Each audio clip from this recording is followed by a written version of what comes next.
যদি তার শুক্রাণুর ঘনত্ব কমে যায় বা এটার সিমেন অ্যানালাইসিস আমরা বলে থাকি, এটা যখন কম আসে অটোমেটিক্যালি কিন্তু তখন তিনি বন্ধ্যাত্বে ভুগবেন। তখন তাকে ন্যাচারালি চেষ্টা করতে হয় কিভাবে শুক্রাণুর ঘনত্বটাকে বাড়ানো যায়। এর সাথে 90% কিন্তু ফুড হ্যাবিট এবং লাইফস্টাইলটা রিলেটেড আছেন। খুব কম পুরুষই আছেন যে বিবাহিত জীবনের আগে হয়তো বা সিমেন অ্যানালাইসিস তিনি করেনইনি। পারিবারিকভাবে জেনেটিক্যালভাবে অনেক পুরুষ আছে যিনি বন্ধ্যাত্ব বরণ করেন।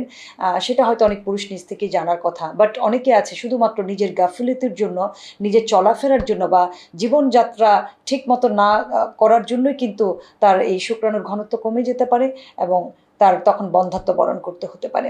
সেজন্য আপনার খাদ্য তালিকায় যে খাবারগুলোকে সবসময় ইনক্লুড করবেন, যারা এই মুহূর্তে ভুগছেন এই সমস্যায় বা যারা হয়তো বিয়ে শাদী করবেন ফিউচারে, তাদেরকেও বলব সবার জন্যই কিন্তু কার্যকারিতা আছে এই খাবারগুলোতে। আপনার শুক্রাণুর পরিমাণটা বৃদ্ধি করবে, কার্যকারিতা বৃদ্ধি করবে।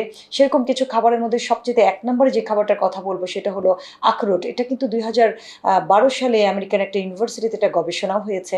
সো অনেক পুরুষের উপরই এটা অ্যাপ্লাই করে দেখা গেছে যে যদি প্রতিদিন ৭০ গ্রামের মতো আখরোট আমাদের খাদ্য তালিকায় থাকে তাহলে কিন্তু শুক্রাণুর ঘনত্ব অনেকাংশে বেড়ে যায় এবং পুরুষ বন্ধ্যাত্ব প্রায় 90 থেকে 95% কিন্তু রোধ করা যায়।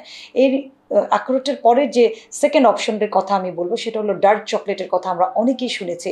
কিন্তু আসলে ডার্ক চকলেটের মধ্যে একটু খেয়াল করে দেখবেন যেখানে একদম সুগারের পরিমাণ নাই সেটাকে আসলে অরিজিনাল ডার্ক চকলেট বলে। খুব ভালো কোম্পানি ডার্ক চকলেট তৈরি করে থাকে।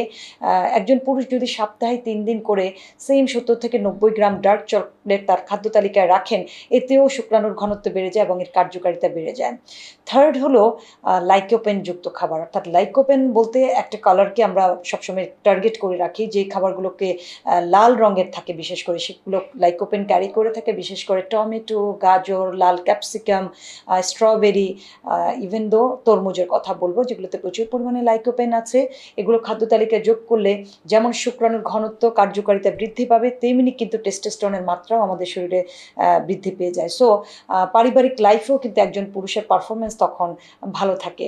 ৪ নাম্বার হলো পানির কথা বলব। অনেক পুরুষই আছে যে সময় করে পানি খায় না। সো পানির পরিমাণ বা ডিহাইড্রেট যদি আপনি হন তাহলেও কিন্তু আপনার শুক্রাণুর ঘনত্বটা কমে যাবে। তাই প্রতিদিনের চাহিদা মতো আপনার পানিটাকে পূরণ করুন। ২.৫ থেকে ৩ লিটার পানি আপনি অবশ্যই রাখবেন। তার পাশাপাশি যদি খুব বেশি সোয়েটিং আপনার হয়ে থাকে সেটাকেও কিন্তু আপনার রিকভার করে দিতে হবে এবং পানিটা অবশ্যই মিনারেল ওয়াটার হতে হবে। পানি থেকে যে মিনারেলগুলো আমরা পাই সেটাও আমাদের শরীরের জন্য অনেক বেশি কার্যকারিতা। পানির শূন্যতা যদি তৈরি হয় তাহলে শুক্রাণুর ঘনত্ব কমে যায়, চলাফেরাটাও কমে যায়।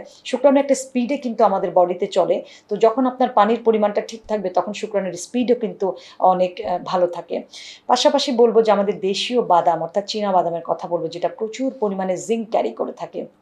গবেষণায় দেখা গেছে যে যাদের খাবারে পর্যাপ্ত পরিমাণে জিঙ্ক থাকে না তাদের টেস্টোস্টেরনের মাত্রাও কমে যায় এবং শুক্রাণুর ঘনত্ব কমতে শুরু করে। তাই খাদ্য তালিকার মধ্যে জিঙ্ক জাতীয় খাবারগুলোকে কিন্তু যোগ করতে হবে। এক্ষেত্রে বেস্ট হলো যে যারা ওয়েস্টার থেকে তৈরি করা জিঙ্ক অর্থাৎ যারা ঝিনুক খেতে পারেন তারা ঝিনুক খাবেন, না খেতে পারলে আমাদের দেশীয় বাদাম সপ্তাহে ৩ থেকে ৪ দিন ৫০ গ্রামের মতো চীনাবাদাম আপনার খাদ্য তালিকায় রাখবেন যেটা আপনার জিঙ্কের চাহিদা ফিল আপ করে দিবে।